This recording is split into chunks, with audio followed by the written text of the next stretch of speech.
Hello, everyone. It is so nice to be back here on the Author's Corner, Meet the Author. I know this is your favorite show, and it's like one of mine too, because I love to meet the authors up close and personal. Really kind of get to know them, understand their journeys, why they've written the book they wrote, and more importantly, what is shaken with regards to the book itself. So we want to make sure that we are in touch with everyone.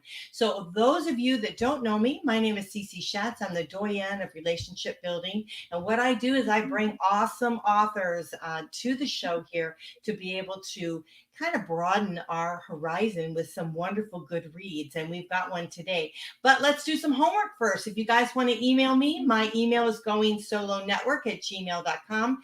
And our website is right up above here. It's goingsolomedia.com.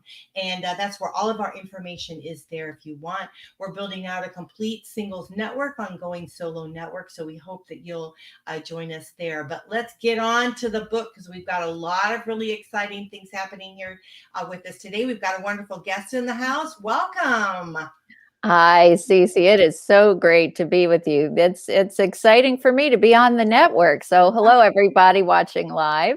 It is great having you. We have Deirdre here, Deirdre Reilly, and she has written a book. It's called The Pretend Christian, Traveling Beyond Denomination to the True Jesus. And I thought, wow, sounds very interesting, a very interesting book indeed. So let's talk a little bit about your journey and what made you want to write a book like this.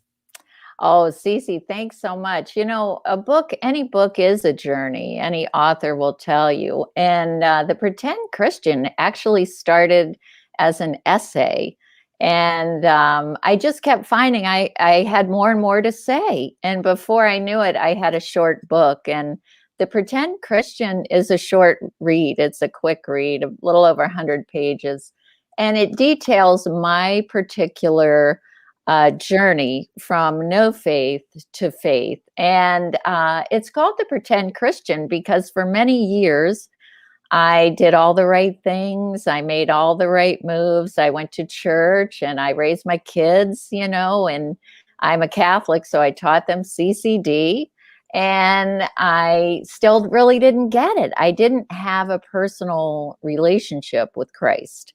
And the book details, how that changed and how I changed. And I tried to make it very relatable. And I put in the book a lot of information about things that harmed my search for the true Jesus. Like, sometimes Christians can seem like kind of a funny bunch. They speak a language we don't really understand. They could be a little judgmental like every human being. So I detail in the book what helped and what hurt searching for true faith. Wow.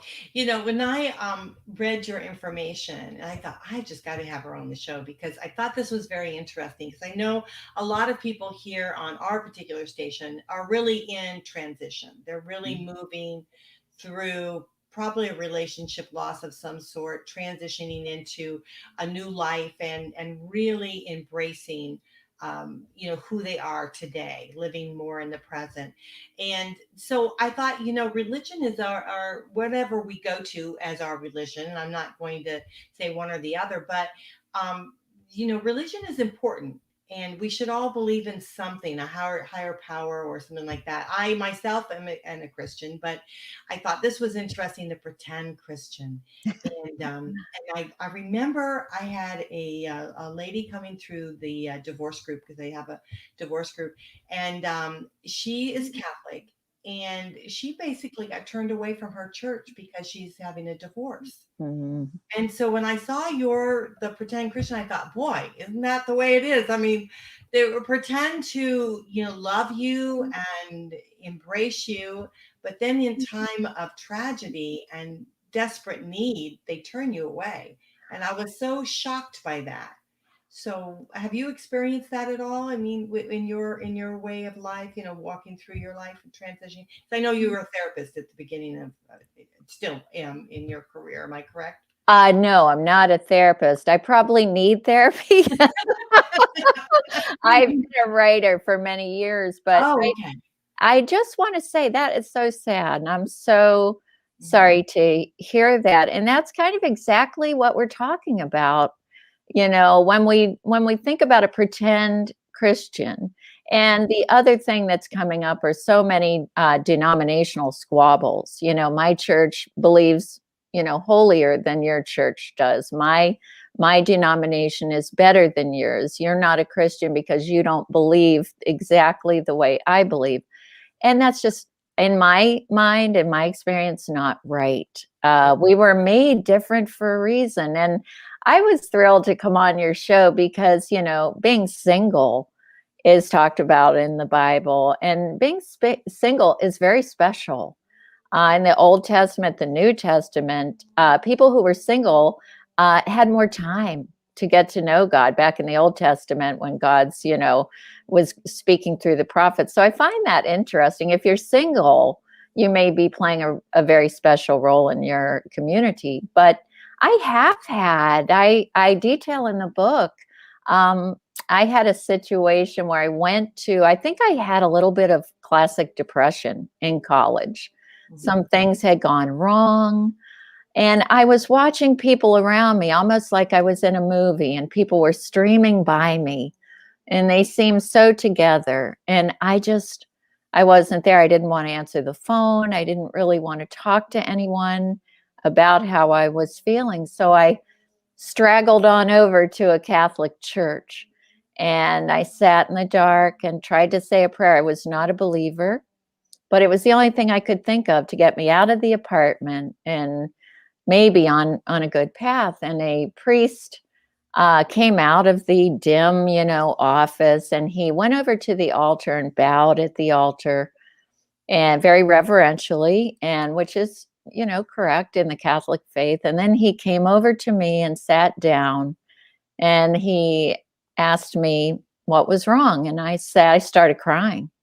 And I said, I don't know. I just feel so lost. I just feel on an island completely alone. And he looked at me and he frowned and he said, well, you're not pregnant, are you? I mean, I see way too many young people getting themselves in trouble. Have you gone to health services? And of course, you can imagine what that did to me. That was not my issue. What if it had been? I would hope he'd be a little kinder than that. But I stood up and I apologized and I took off. And my point in the book was this man had bowed so reverentially at the altar, Mhm. but a real human being was in front of him in need, and he dismissed that person. So people are always more important than symbols, and we should act like that. And I believe Jesus always did that. He always noticed the person who was hurt or lonely in the crowd. And we need to act that way as Christians. Yeah. No, I totally agree. And that's like what I was saying, that this lady had mentioned it to me and I was like, I can't believe they would do something like that. And I understand maybe kind of where they're coming from, but still you could take the time to realize that someone's in front of you that really is struggling, really having some struggles in life, and really kind of reach out and help. So And, there's a way to deliver a no if the answer is no. In the same way that God often says no to us, to our, what we feel are our deepest longings for our good. But, to blow off people, especially today we're going through COVID. Our nation has faced so much strife. And if you're calling yourself a Christian, I believe there's a special responsibility to be a good listener, to listen first. I think social media and so many, ways we communicate have made us in our minds ready to, or forming our opinion or what we're going to say back instead of listening, mhm. instead of really trying to put yourself in another's shoes, no matter how they may be telling you something that's horrifying or distressing. But if we can take a beat and don't react and listen, we will really be more helpful. Yeah, totally, totally true. It's like laying that judgment down because so often that flags right up, right? We create this judgment when we hear something versus trying to lay that down and really listen to what they're saying. And then you can kind of grasp on what it is and maybe ask questions so you can kind of figure it out. Where are they coming from with this? And yeah, so I totally agree. And I also want to say too, I agree with the fact that being single, it does sometimes allow you to be more centered and more focused in your life, and knowing what it is that trying to sort out what it is that you want in your life. And so we do tend to be turned towards our religion to give us that core, because we want to feel more centered.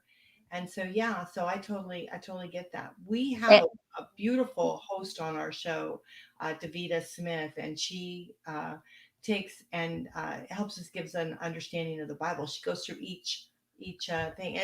It's a great, and she really is fantastic. I should join, I should listen to her. And one thing I make clear in the Pretend Christian, and I'm taking a course now in the Old Testament. And I've begun my study, but I'm not a theologian, and it's a weakness, but maybe it's a strength too, that I'm more in the realm of the everyday, the average Joe, and my feelings about, religion and faith, and maybe I'll look back on this time and say, oh, that was a special time before I had all my book knowledge. But being single is special. Not everyone is called to marriage. And sometimes, especially again with social media, we see people pairing up and we see these beautiful shots of wedding. Now a wedding is such a production, or even just people out on a special date. It feels so produced,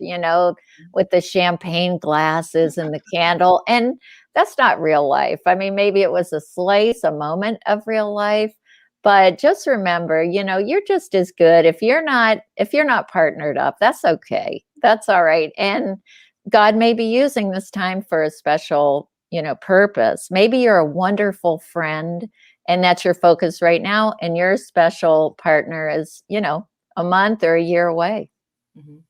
Well, I think I agree with that. And I do think that it's that connection, that personal connection that we have that really gives us the strength that we need to be able to move forward, and also allows us to be able to envision our lives in a more open and present way, which is important. And so I thought your book would be very good because it's kind of and I haven't read it because it's coming out, right? Right, right. New, and we're going to get excited about purchasing it. But I thought that maybe it would take off all of the layers, that we can strive as to religion. We listen to someone on TV and they say something. We listen to someone on, of course, our station. We have a beautiful host that shares with us. But we listen to all these things and we build up this. Stack of information that may not really be right in the way it is. So I thought maybe your book would kind of peel away a little bit of that. I think, Cece, thank you for saying that. And I hope it does. I tried my best to make a book that does that. And I mean, think about if all the churches closed, what would sustain us? It would be the one-on-one, the personal relationship. And I believe the Bible is the authority. And I turn to the Bible for my own life, and God's word goes through the ages. It's never changing, which I find very comforting. I find it very comforting that God's word doesn't change. But God has called us to be non-judgmental, and he reaches people who don't have any education or any access to books or big theologians. They are just as worthy, and God will reach them in their way. And I talk in the book, I mean, I was a non-believer for many years, and I would hear Christians talk. The first chapter is called "Does Religion Cause Rashes?" Because I would really feel like, ugh, I would hear Christians talk and they have phrases, we fellowship together or blood of the lamb. And I just thought, what is that? what are they saying? So even their communication modes can kind of turn us off. But now I understand and appreciate where they're coming from. I understand, maybe I wouldn't put it that way, but I understand how precious their journey is and the way they communicate that. But I think today we need God more than ever, and maybe the way we're looking for him through rules is wrong. Maybe we need to focus on, I have a chapter in the book about how much God loves laughter and adventure. If you love scuba diving and going to the bottom of the ocean, that's how God is talking to you. He loves adventure. He loves good, honest laughter at no one else's expense. So God is so multidimensional. And sometimes we stick him in the pages of the Bible or stick him in the pages of our, whatever it is we're reading, whatever book we're reading. And he's trapped there, or he's trapped in church. He's with us in every great endeavor, and he's much more multidimensional. And when I told my kids that, another chapter is called "Why Have I Not Heard of This God?" Because that's what my son said when I explained that God loves when he snowboards and the joy he feels. And his answer was, "Why have I not heard of this God?" And the sad truth was, I was his teacher. So he could blame me for not having heard of this God. So you are a therapist in a way, aren't you?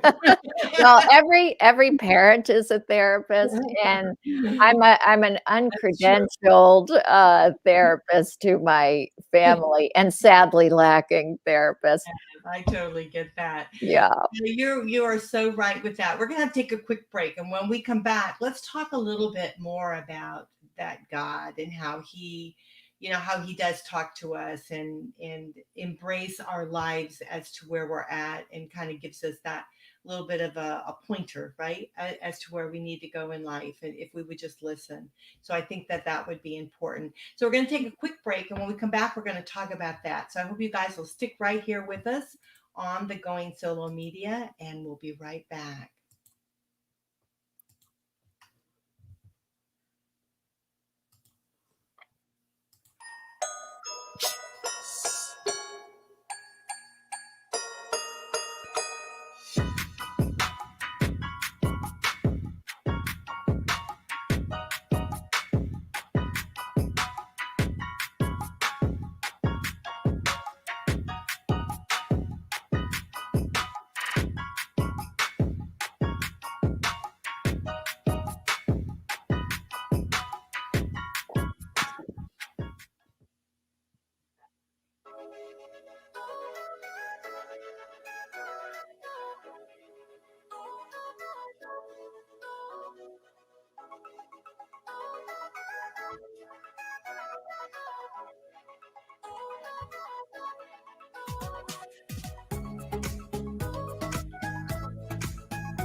Hello there. Well, welcome back here to the show. We are excited to have you guys. You are listening to the Author's Corner Meet the Author, and we're on WGSN-DB Going Solo Network. We have our beautiful guest right here today with us, and we're talking with Deirdre Reilly. Welcome back, Deirdre. Thank you so much. This is really fun for me. And what a great show. I was bopping to the music there on our break. That's terrific. Thank you so much. But We have really talked a lot the first part of the show, and it was tremendous. And I loved what you had to say about the pretend Christian traveling beyond denomination to the true Jesus. And so this book is going to be out brand new. You're doing pre-ordering now, and it's exciting because, I wanted to just share with you something that my grandmother used to always say to me. She'd say, God will open the door for you, but you try to climb through the window. So it's like, and it's so true because our path is really there for us, right? I mean, God has It kind of laid that out for us of what we are supposed to do or envision to do, or maybe even the gifts that we have, right? Oh, it's so true. I mean, think of that great, some of your audience may remember it, The Little Drummer Boy, which was a Christmas show. All he had to offer the baby Jesus was his drumming. Well, today, maybe all someone has, they feel they have, is drumming or skiing or whatever their talent and their love is, but offer it joyously. And the Bible is called the good news. And the good news is there's so much joy that we're forgetting about in being a true believer. And I think if we at least give some of our time and our attention to the joy of faith. And in the book I have takeaways at the end of each short chapter. Two takeaways: one for the searcher, so one whose mind is maybe open enough to consider God, and then one for the believer, because as believers we can all improve and we can all affect others more positively. And some of the takeaways are listening. Some are remembering that people are more important than statues or icons. There are many takeaways that I hope improve the believer as well. And it's a short book, it's a fun book. I relate, my life. And it's been a ball. But I think if we focus on the joy, and the subtitle is Traveling Beyond Denomination to the True Jesus, because I didn't have faith growing up. I had faithful grandparents, which really planted the seed. And speaking of your grandma, my grandmother used to always say, the ground is level at the foot of the cross. And what that means is that I and you and everyone listening is welcome. There's nothing you can do. There's nothing that you could have done that's so bad that you aren't welcome if you're sorry for what you did. And that message is very comforting, I think, in a fractured society. Mhm. And I think sometimes we've heard about Christianity and seen it misrepresented so much. Sometimes we don't even give it a thought. We don't investigate it.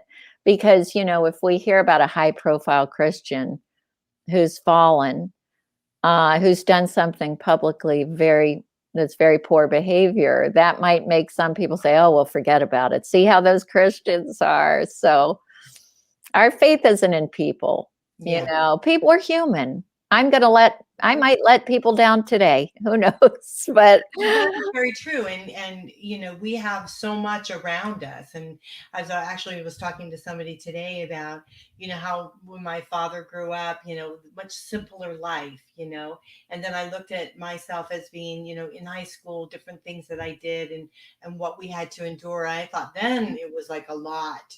And now the kids today, they're having to embrace all this technology and not being able to have the connection with their friends at school and having to do it through technology, so it's totally different. it is, Cece. And I feel for those kids. I remember how I thrived on my friendships. I mean, they were everything. And I know some teens. I have some teens in my world, and they're struggling. They're struggling. So it's true. We Yeah. live in a fractured, polarized society, and Christians believe, this is not the end. This is certainly, we're going someplace much better. But our challenge is, well, we're here now. What do we do now? And I I think too, I kept writing my essay that turned into this book because every book I picked up about the Christian walk, and there's so many really wonderful ones, but I just felt, but what if you're not there yet? What if you're really just inquiring? What if you pick up a book and say someone picked up my book in a bus station? Would they learn enough to want to know more? So my book is just the door opening a crack. And there are much better and more knowledgeable people that can look at the theology. But my book is saying just consider it, Right. consider faith. Right. And something positive. I mean, I think right now in today's world, we need something positive to hang on to.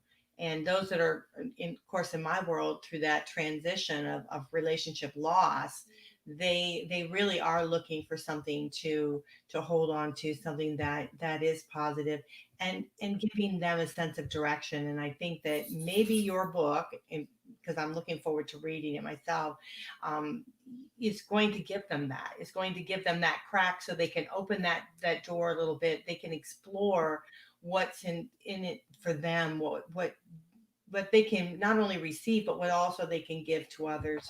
And so that's a great thing. And, we're a lot more than our relationships. Mhm. We're a lot more than who loves us, except for God. If we know that God loves us and there is a plan, and I know, I watch people on social media, particularly generations, that are in their 20s and 30s, and I know they kind of live moment to moment. They're very reactive because, frankly, the world has gone that way.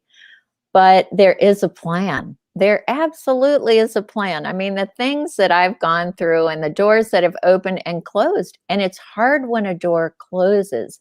And when we talk about relationships, I look back at relationships that I thought were going to be so wonderful, and I understand now, with the benefit of years and with my faith, why they absolutely should not have worked out. And I'm so grateful. But when you're in it, it's hard. It's hard to see something fall apart. Wow. And it also, it's sometimes it's a stepping stone of life, right? It's a stepping Absolutely. where you're Ab supposed to be or what you're supposed to learn. And I always tell everyone that when I've asked is that you really want to take whatever the negative thing that's going on within your life and really look at whatever the learning experience is out of it, because you're being shown something, and then you can take that as a positive and move forward. And it's so true. It doesn't. that's such a great message. And the other thing is, life isn't just happening to us. We do have will.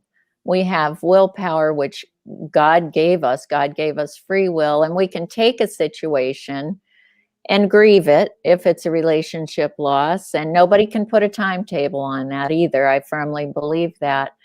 But then we can use our will. We can either let it destroy us and not get help if we need it, and not reach out and put on, the attitude of maybe there is better for me. Or we can choose that path. We can say, this didn't work.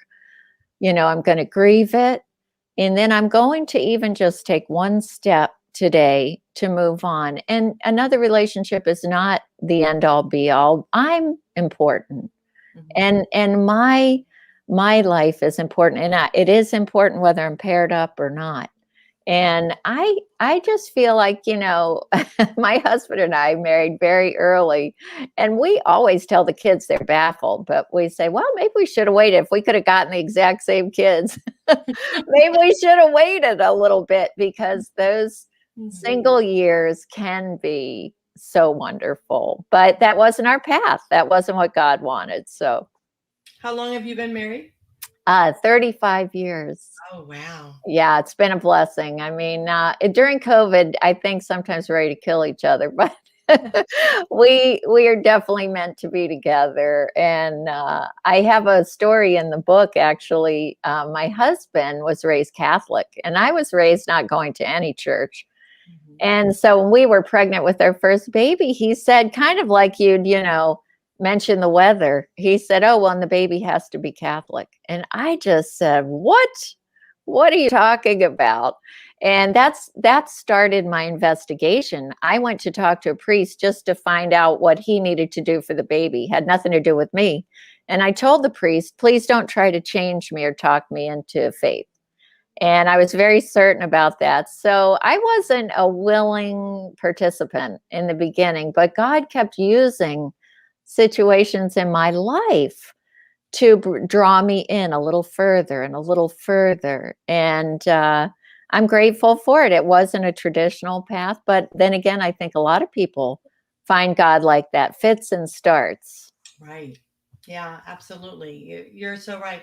We're shown a lot of things, and sometimes we don't want to really pay attention to them, or things will happen to us that we have to. And like for you, the baby, and then you started to kind of, looking at things a little bit differently, and being a little bit more open. And so, yeah, it's amazing. It's amazing how changes in your life can really be a positive reaction to as you move forward. And, I think God knows the ways in which we need to be approached. Our personalities are, it sounds corny, but they are as unique as snowflakes. And God knows that. He doesn't want it any other way. So I believe He'll use different approaches depending on the personality He knows so well, whether that person wants to admit that He exists or not. And I remember I've always loved nature, as I had mentioned, and I was praying a prayer. I had two little kids. One had been up sick all night, so I hadn't slept in about at least 24 hours. And the garbage was overflowing with dirty diapers, and there was, dishes in the sink. And my husband was away, of course. The husbands always seem to be away when you need them. But I just said a prayer, and I was not a believer. But I put my head down and I said, "God, have we done everything wrong? I mean, please just give me a sign if we're on the right track at all here." And, we had money issues and this and that. And I didn't believe my own prayer. I don't even know why I said it. And all of a sudden outside, the biggest, I call it in the book, mightiest wind kicked up outside. And I ran to the window. And I couldn't believe the trees in my yard were just blowing with such ferocity. And I had the feeling that God was saying, "I am here." And that feeling was so deep that did a lot for me because it was outside of myself. It Mhm. wasn't something I generated because I didn't even believe my own prayer. And that was an important kind of stone on my path. And I mean, human beings are funny. We want the mystical experience, right? And then we get it and we start doubting it. So We start 3 days, questioning it. Yeah.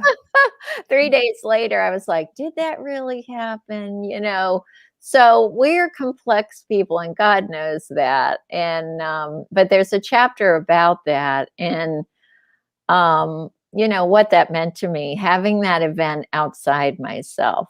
And so sometimes God is talking in that way, Mhm. and we're not picking it up. Our antennas aren't working. Right. So sometimes, if you're not a praying person, a very simple prayer could be an opening prayer, could be, let me be able to see and hear you when you are talking to Mhm. me alone, no one else. And that can be a very simple way to start, and you'll be surprised. I'm very powerful. Mm. Powerful. For me, I often, if I'm troubled about something or whatever, or if I'm trying to figure out something to do with the station or whatever, I'll think about it and I pray about it and I go to sleep. And when I wake up, I know exactly what to do. I really have to leap out of bed and I'll run over to my computer, my PJs, and I'll have to do whatever because I'm like driven to do whatever it is that, that answer was. Isn't that wonderful? And you will hear that type of story time and time again, because if we, sometimes our job is to relax, to ask and then relax, Hmm. ask and then just let it go. And, I remember a time in my life professionally where so many doors were closing. And I was doing everything I could on my own steam to open these doors. And they just kept really, Cece, not just closing, slamming, where I started to really doubt myself, doubt, what was going on. And I look back today and I say, oh my goodness, thank goodness those doors closed. I mean, where would I be? One was a radio station that had a sudden scandal that I had been a part of, but I had already left by that time. There were things that might have really impacted my career, and I wouldn't have been able to write this book. So sometimes we ask, even if doors are slamming in your face, it's okay, because I think it's going to work out for your good. And sometimes just pray and let it go. Mhm. Yeah, that's very true. Pray and let it go. Absolutely. Now, how can we get your book? So let's because you're such a beautiful person, and I just know that your book is going to be outstanding. So, do we go to your website? I have your website here. Sure. Visit me at the website. And if you ever do feel lonely or have a question or just a comment, I'll get back to you if you connect with me through the website. I also have a Facebook page. It's pretty simple. It's the Pretend Christian. And I'm on Twitter at Deirdre Writes. But usually through the website, I get a lot of messages through there. So the book comes out in June. It's available for pre-order now through Amazon or Barnes and Noble or Walmart or wherever you like to buy your books. Oh, that's wonderful. So everyone, her website right here, it's Deirdre Reilly, and it's DeirdreReilly.com. So I want to make sure you guys have that when you're listening to the audio part of this. But you just go right on. You can do the pre-order. Of course, you can get it on Amazon. It's going to be a really fantastic book. And then join her group. She has a group. It's called the Pretend Christians, and so you want to join that right on Facebook. And I actually just joined it before. And happy to have you there too, Yeah. Cece. So, And I'd like to thank you for, letting me share the book with your network. And what a great show. oh, thank you for that. You're a delight, a lovely person, and I think we definitely resonate with each other because we've gone through the same kind of path, and always believe everything, and went to church and everything when I was young. Didn't really think I wasn't really what. Yeah. So I just kept going up, just kind of living life. But then I still always had that belief, that inner belief, but never really kind of did anything with it. So I totally agree with that, the pretend Christian, that we can sometimes pretend, but we can't move away from what truly is. And so And remember the joy. There's a lot of happiness and joy in being a believer. It's not just rules, there are rules, but it's all good. absolutely, for sure. Well, it is a delight having you. We're going to have to close out the show. Is there any last words you'd like to leave our listeners today? I guess I just like to say, wherever you are right now in your walk through life, you're going to be okay. If you're single, that's okay. If you're, in a relationship, I hope it's one that God, wants you to have. But please think about Christianity. These are hard times, and there are lots of people that are here to help you if you do decide to start the journey. And I'm one of them. I'm not the smartest one or the best one, but I'm one of them. Oh, you're a beautiful individual, and thank you so much for sharing the time with us here today. Again, her book is Pretend Christian, Traveling Beyond Denomination to the True Jesus, and it's Deirdre Reilly. So do connect with her on Facebook on the Pretend Christian.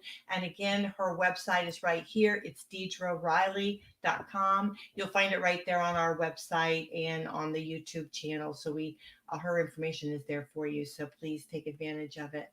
But thank you so much. I appreciate coming on. We love our authors and sharing with us. And, writing is so beautiful. And it's not a gift that I'm given. Well, maybe the jury's out on whether I have the gift either, Cece. But it's been a joy, the whole process, including this today. Yeah, it's lovely having you here, and I'm looking forward to getting the book myself. So thank you so much. We appreciate it, and we hope that you'll come back again and share with us, and just enjoy this journey that we're on together. It's great. Anytime, anytime. Thank you so much. Thank you. All right. Bye-bye now. Listen, everyone, just want to thank you all for being here with us today on WGSN-DB Going Solo Network. You're listening to the Author's Corner, Meet the Author, and what a wonderful lady we had here today with us, Deirdre Reilly. Her book, again, The Pretend Christian, Traveling Beyond Denomination to the True Jesus. We hope that you'll look at that. You'll purchase it through her website. I'll put that up again so you guys get it. But you can go on her website, pre-order it, go through Amazon, anywhere you buy a book, it'll probably be there for you. So you want to make sure you get it. But get your copy, get signed up, get on there, get it now so you have it, and enjoy your journey in life. And that's what's so important. Again, connect with us on goingsolomedia.com. I'm Cece Shatz. I'm signing off for now, and I'll see you next time. Bye.